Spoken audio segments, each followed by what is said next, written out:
turma, sejam bem-vindos ao módulo 4, Física 3. Eu sou o professor Domiciano e estarei com você nessa aula. Bem, nessa unidade 4, Física Moderna, nós vamos tratar de radiação eletromagnética, radiação corpuscular e física nuclear. A física teve seu início no mundo grego, especialmente com o filósofo Aristóteles. Então, a física aristotélica era a principal fonte de explicações para os fenômenos observados naquela época, e suas conclusões permaneceram aceitas por aproximadamente 2000 anos, até que novos cientistas como Galileu e Newton as reformulassem, criando a chamada física clássica entre os séculos 16 e 18. A partir da virada do século 19 para o século 20, novas descobertas abalaram as bases da física clássica, que os levou à nova reformulação, dando origem então à física moderna. Essa passou a incluir a radioatividade, a relatividade e a mecânica quântica entre seus novos alicerces. Radiação eletromagnética.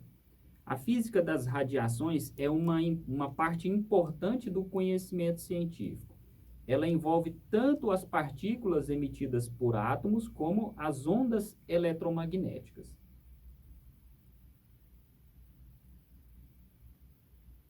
Mas o que é radiação? Os físicos, eles definem a radiação como uma forma de transmissão de energia que não depende necessariamente da presença de um material, podendo ocorrer também no vácuo, tá? Então, os físicos definem radiação como uma forma de transmissão de energia que não depende de um objeto para transmiti-la. Então, a radiação ela pode ser de natureza ondulatória, quando a transmissão de energia ocorre por ondas eletromagnéticas, ou corpuscular, quando se dá por meio de quê? Partículas, tá bom? Aqui eu trouxe para você a figura de um espectro eletromagnético, que é o conjunto das radiações. Então, eu tenho a formação dessas ondas, né? Dessa onda, da natureza de onda aqui, e tenho o quê? A frequência de cada uma delas. 50 Hz até 30 Hz, tá bom? Ressonância magnética, ela está nessa frequência aqui. Linhas de transmissão possuem essa frequência, ok? E assim por diante. As radiações eletromagnéticas se caracterizam por sua frequência, e quanto maior ela for, maior a potência que transportam, ou seja, mais energia levam por unidade de tempo.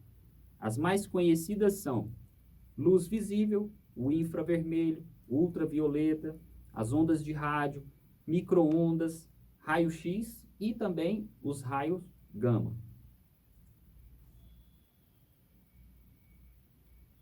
Vamos falar agora um pouquinho de cada um desses, né, raios. Raios ultravioletas. Os raios ultravioletas, também conhecidos como UV, constituem parte importante das ondas eletromagnéticas emitidas pelo Sol e que atingem a Terra. A radiação ultravioleta proveniente do Sol nos atinge todos os dias. Os raios UV penetram profundamente em nossa pele. Além do bronzeamento, quanto a exposição ao Sol é exagerada, por exemplo, podem causar queimaduras na pele, envelhecimento precoce e provocar alterações genéticas, podendo até desencadear o desenvolvimento de um câncer de pele. Por isso que é importante você, quando estiver exposto ao sol, à luz solar, usar, né, os protetores solares que vão impedir o quê? Que esses raios ultravioletas penetrem tão profundamente na nossa pele. Raio-x. Raio-x são outro tipo bastante conhecido de onda eletromagnética. Eles são capazes de atravessar muitas estruturas, como a pele e os músculos dos seres vivos, e são absorvidos por outras, né, como, por exemplo, os ossos. Em função dessa característica, os raios-x são muito utilizados na medicina para quê? Para analisar as condições dos órgãos internos do corpo humano, principalmente, né, dos nossos ossos, porque se você já teve alguma fratura, algum machucado, né, que foi necessário você estar exposto a um raio-x, era justamente para verificar se o seu tecido ósseo aí, ele estava machucado ou não, né? Havia uma fissura ou não, tá? Então é utilizado o raio-x. Raios gama são ondas eletromagnéticas com muita energia, produzidas em processos nucleares. Olha que interessante, né? Então os raios gama são produzidos onde? Nos processos nucleares, especialmente aqueles envolvendo elementos radioativos, ou seja, átomos instáveis. São bastante prejudiciais aos tecidos vivos, podendo destruí-los. A radiação gama também é utilizada na medicina, né, para o tratamento de câncer e eliminação de tumores cerebrais por meio da radioterapia. Contudo, sua principal aplicação é na tomografia por emissão de pósitrons, ok? Infravermelho. A radiação infravermelha, ela é emitida por todo e qualquer corpo que possui um tipo de energia térmica, por menor que seja. Então, nós, assim como os animais, né, emitimos, então, a radiação infravermelha. Esse tipo de radiação, ao interagir com algum corpo, fornece energia às suas moléculas. Estas começam a vibrar mais intensamente, né, vibrar mais intensamente, o que eleva a temperatura desse corpo. Por esse motivo, a radiação infravermelha é amplamente utilizada em fisioterapia para aquecer e relaxar a musculatura no tratamento de dores reumáticas e traumáticas. Microondas. As microondas são ondas eletromagnéticas não ionizantes de alta frequência, muito utilizadas em telecomunicações, principalmente em telefonia e TV via satélite. O forno de micro-ondas é o exemplo mais comum de aplicação tecnológica das ondas eletromagnéticas. Esse tipo de forno ele tem um elemento chamado magnetron, que produz micro-ondas de uma frequência particular, tá? Então você coloca o material, né, o seu prato, alguma coisa que você quer aquecer dentro do micro-ondas, ele vai o magnetron, que é um aparelho que fica mais escondidinho aqui, você deve perceber uma plaquinha de metal interna nesse micro-ondas, tá? Que é o magnetron, está ali por trás. Ele vai emitir, então, essas micro-ondas que se espalharão aqui dentro desse forno micro-ondas e vão aquecer o quê? Através do prato giratório, o alimento que ali dentro se encontra, tá? Ondas de rádio.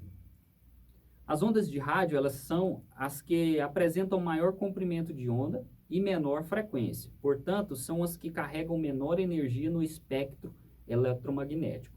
Como tem comprimento de onda maior, elas conseguem contornar obstáculos com certa facilidade, se comparadas aos outros tipos de radiação não ionizantes. Além disso, elas podem ser refletidas na ionosfera, né, a camada mais externa da atmosfera, o que vai facilitar, então, a transmissão. Então, é graças a essas ondas aí que nós conseguimos, né, escutar uma rádio que esteja lá em São Paulo, Rio de Janeiro, né, que estejam em lugares afastados, que você consegue através dessas ondas de rádio. Radiação corpuscular. No final do século XIX, novas formas de radiação foram observadas e descritas pelos cientistas da época. Começava, então, um novo campo da ciência, que culminou na criação do atual modelo atômico e também no uso da energia nuclear.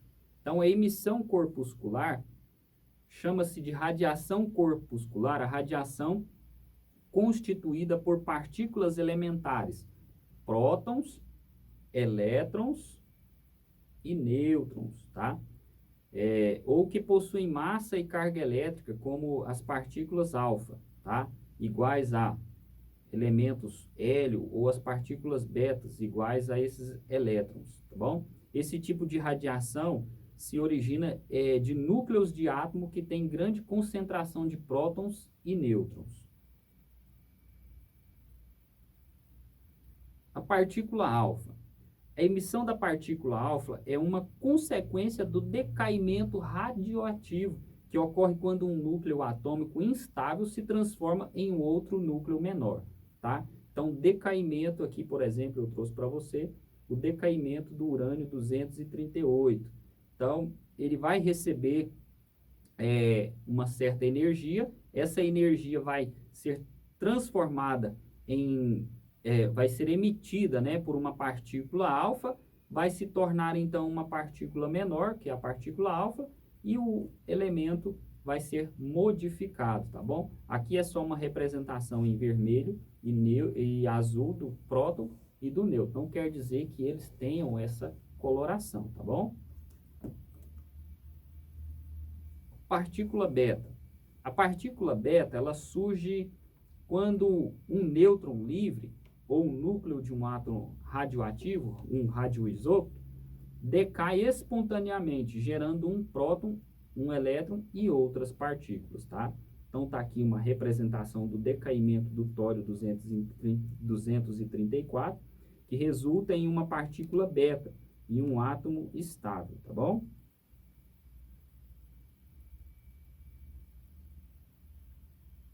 Física nuclear. O núcleo atômico e as formas. O núcleo atômico e as forças nucleares. No início do século XX, os físicos adotaram um modelo atômico análogo à estrutura do sistema solar, proposto por Rutherford. Como já foi visto, considerava-se que o átomo teria um núcleo bastante massivo, composto por partículas pesadas com carga positiva, carga elétrica positiva, que são os prótons, e outras com carga elétrica nula, que são os nêutrons. E em torno dessas duas partículas, né, dos prótons e dos nêutrons, havia então as partículas leves, que são as cargas negativas, conhecidas também como elétron. Então, assim, na década de 20, começaram as pesquisas em física nuclear. Então, aqui nós temos uma representação, né, desse núcleo. Então, os prótons, o núcleo é formado pelos prótons e pelos nêutrons. Então, os elétrons seriam as partículas que estariam orbitando esse núcleo aqui, tá bom? Outro assunto que você já deve ter ouvido mencionar é sobre fusão e fissão nuclear. Então, a fusão nuclear ocorre quando dois ou mais núcleos de um mesmo elemento se fundem e formam outro elemento, liberando energia. Então, fusão é a junção de dois núcleos menores, transformando em um núcleo maior. Então, aqui na figura, você percebe que você tem dois núcleos menores, ok? Eles vão se fundir, fusão desses núcleos, vai sair um pósitron, né, que é a liberação de energia, e depois a formação de um núcleo maior. Já a fissão nuclear é o processo em que se bombardeia um núcleo, né, de um elemento radioativo com um nêutron. Essa colisão resulta na criação de um isótopo do átomo totalmente instável, que se quebra formando dois novos elementos e liberando grandes quantidades de energia. Então aqui a figura, nós podemos ver um nêutron, né, bombardeando esse elemento aqui, tá?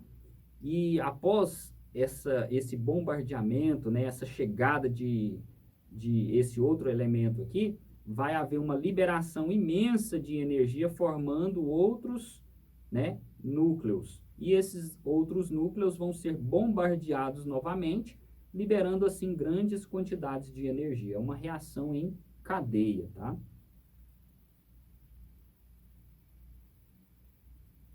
A transformação de matéria em energia.